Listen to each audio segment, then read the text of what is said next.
વર્ગખંડનું અસરકારક જે વાતાવરણ છે તેમાં પેટા 6 મુદ્દા છે અને દરેક મુદ્દાના 2.5 ગુણાંકન આપવામાં આવેલું છે ભારાંક, એટલે કે વધુમાં વધુ 25 ગુણ આપણને દરેક મુદ્દામાં મળી શકે અને કુલ 150 એટલે કે 150 માર્કનું આપણે મૂલ્યાંકન આપણા વર્ગ વ્યવહારને લગતું છે. જ્યારે તપાસમાં કોઈ એસઆઈ શ્રી અથવા તો કોઈ અધિકારી શ્રી આવે અને આપણે જ્યારે અધ્યાપન કાર્ય વર્ગમાં કરાવતા હોય એ સમયે એ વર્ગમાં કોઈ એક બાજુ અથવા છેલ્લે બેસીને આપણું નિરીક્ષણ કરતા હોય છે. એ નિરીક્ષણ દરમિયાન શિક્ષક અને વિદ્યાર્થી વચ્ચેનો જે વ્યવહાર છે તેની નોંધ થતી હોય છે. એમાં પહેલો મુદ્દો આપણે છે કે શિક્ષક અને વિદ્યાર્થીઓ વચ્ચે જે વ્યવહાર થાય છે સૌહાર્દપૂર્ણ હોવો જોઈએ.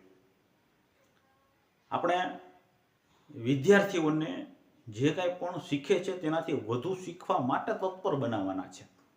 એટલે વિદ્યાર્થીઓ અને શિક્ષક વચ્ચે હકારાત્મક વ્યવહાર હોવો જોઈએ અને વિદ્યાર્થીઓ અને શિક્ષક વચ્ચે પ્રેમથી, જેને કહી શકાય કે લાગણીથી જો વ્યવહાર હોય અને એ જે શીખી શકે એ સૌથી ઉત્તમ છે. નાનું ધોરણ હોય, બાલવાટિકા કે પહેલું બીજું ધોરણ હોય કે પછી 3 થી 8માં કોઈ પણ ધોરણ હોય, એ દરેક ધોરણમાં શિક્ષક અને વિદ્યાર્થી વચ્ચે એના વય કક્ષા મુજબ વ્યવહાર થવો જરૂરી છે અને તે વ્યવહાર એકદમ હકારાત્મક હોય એ પણ એટલું જ અગત્યનું છે. જેટલો વ્યવહાર તમારો સારો હશે એ મુજબ તમારો ગુણાંકન સારું થશે. શિક્ષક મિત્રો, હવે આપણે જે મુદ્દો છે એની ચર્ચા કરવાના છે તે ખૂબ જ અગત્યનો છે અને તે છે અધ્યયન અને અધ્યાપન ક્રિયા વખતે વિદ્યાર્થીઓ અને શિક્ષક વચ્ચે જે વર્ગમાં જે વાતાવરણ હોય છે તેનો મુદ્દો છે. એમાં બધું આવી જાય. વર્ગખંડમાં શિક્ષક પ્રવેશ કરે ત્યારથી લઈને વિદ્યાર્થીઓ અને શિક્ષક વર્ગ છોડે ત્યાં સુધીમાં તેમની વચ્ચે જે કાંઈ પણ વર્તન વ્યવહાર થાય છે તે કેવા પ્રકારનો છે તે મુદ્દો આ છે અને તેનું ભારાંકન 15%, એટલે કે વધુમાં વધુ 150 ગુણનું ભારાંકન આ મુદ્દા ઉપર આપવામાં આવેલું છે. તો ચાલો એમાં કયા પ્રકારના મુદ્દા હોઈ શકે, પેટા મુદ્દા, તેની આપણે ચર્ચા કરીએ. આમાં બીજા નંબરનો પેટા મુદ્દા છે વર્ગખંડનું વાતાવરણ. વર્ગખંડનું વાતાવરણ કેવું છે એ બહારથી કોઈ પણ આવે વર્ગમાં એટલે તરત જ તેને ખબર પડી જશે. વર્ગખંડના વાતાવરણમાં ઘણી બધી વસ્તુઓ આવે છે. વર્ગખંડમાં જે કાંઈ પણ વસ્તુઓ હોય છે તે યોગ્ય જગ્યાએ છે કે નહીં તે પણ જરૂરી છે. અને કોઈ ટેબલ હોય, ખુરશી હોય, કોમ્પ્યુટર હોય, સ્માર્ટ ટીવી હવે તો આવી ગયા છે, જે કાંઈ પણ વસ્તુઓ હોય, ચોક, ડસ્ટર, બધી વાત આવી ગઈ છે એમાં. એ બધી વસ્તુઓ યોગ્ય જગ્યાએ હોવી જોઈએ એ ખૂબ જ જરૂરી છે. વિદ્યાર્થીઓની બેઠક વ્યવસ્થા તે પણ યોગ્ય રીતે હોવી જોઈએ. ધોરણ મુજબ અથવા તો નાના ધોરણમાં જે કંઈ પણ વિદ્યાર્થીઓની બેઠક વ્યવસ્થા હોય છે તે જે તે વખતના શિક્ષણ કાર્યને આધારિત હોવી જોઈએ. સમૂહ કાર્ય હોય તો તેમાં બેઠક વ્યવસ્થા કયા પ્રકારની હોય, વ્યક્તિગત કાર્ય હોય તો તેમાં બેઠક વ્યવસ્થા કયા પ્રકારની હોય. જ્યારે તમે ભીત ઉપર કોઈ ચાર્ટ કે ચિત્ર દર્શાવો છો અને તેના આધારે પ્રશ્નોત્તરી કરો છો તો ત્યારે પણ વર્ગની વ્યવસ્થા કયા પ્રકારની હોય. કોઈ પણ વિદ્યાર્થીઓને આપણે પ્રવૃત્તિ આપીએ છીએ, પ્રવૃત્તિ દ્વારા આપણે જ્યારે વિદ્યાર્થીઓને કંઈક પણ શીખવતા હોય તો ત્યારે પણ વર્ગની બેઠક વ્યવસ્થા યોગ્ય રીતે હોવી જોઈએ. બેઠક વ્યવસ્થા કેવી હોવી જોઈએ એ આપણે કંઈ ચર્ચા કરવાની જરૂર નથી, કારણ કે આપ સૌ જાણો છો, ઘણા વર્ષોથી અભ્યાસ કાર્ય કરાવતા હોય એટલે તમને ખ્યાલ જ હશે કે આપણે જ્યારે જે કાંઈ પણ વિષયનો મુદ્દો ભણાવતા હોય ત્યારે વર્ગખંડનું વાતાવરણ અને વર્ગખંડની બેઠક વ્યવસ્થા કેવી હોવી જોઈએ. આના પણ 2.5 ભારાંકન છે, એટલે વધુમાં વધુ 25 ગુણ તમને આમાંથી મળી શકે છે. અને ત્યાર પછી શિક્ષક દ્વારા વિદ્યાર્થીઓને જે કંઈ પણ પ્રેરણા આપવામાં આવે છે એ અગત્યનું છે. જ્યારે વિદ્યાર્થી આપણને જવાબ આપે છે એ જવાબ સાચો હોય તો આપણે તેને સરસ, શાબાશ કે ધન્યવાદ જેવા શબ્દો કહીને તમે એને પ્રોત્સાહન આપો છો એ અગત્યનું છે. અને માની લો કે તેનો જવાબ ખોટો છે પણ જવાબની નજીક છે તો એને એ જવાબ સુધી લઈ જવા માટે પ્રેરણા આપવી એ પણ એટલી જ જરૂરી છે. આ બધી વસ્તુ એવી છે કે અત્યારે ઉદાહરણ દ્વારા સમજાવી શકાય નહીં, પણ વર્ગખંડમાં આપણે વિદ્યાર્થીઓને ખરેખર એ અગત્યનું છે કે જ્યારે કોઈ પણ આપણે પ્રશ્ન પૂછીએ છીએ ત્યારે માનો કોઈ જવાબ વિદ્યાર્થીઓ આપતા હોય છે તો વધુમાં વધુ વિદ્યાર્થીઓ જવાબ આપવા માટે તત્પર થાય એ પણ જરૂરી છે. ઘણા એવા વર્ગખંડો પણ હોય છે કે જેમાં વિદ્યાર્થીઓને મોટાભાગના જવાબ આવડતો હોય છે, છતાં તેઓ આંગળી ઊંચી નથી કરતા. કારણ શું? કારણ કે એ વિદ્યાર્થીઓ કાં તો ડર અનુભવતા હોય છે, અથવા તો તેને એમ હશે કે જવાબ સાચો પડશે તો આપણે તો કોઈ શાબાશી આપવાનું નથી, અથવા તો આપણને કોઈ સારું કહેવાનું નથી.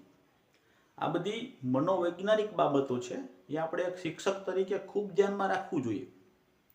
વિદ્યાર્થીઓ વધુમાં વધુ જવાબ આપે, વધુમાં વધુ જવાબ ઉત્સાહથી આપે, અને તેની સામે આપણે પણ તેને વધુ શીખી શકે, વધુ જવાબ આપી શકે, વધુમાં વધુ એનું વક્તૃત્વ, એની જે બોલવાની છટા છે તે ખીલી શકે, એ અગત્યનું છે.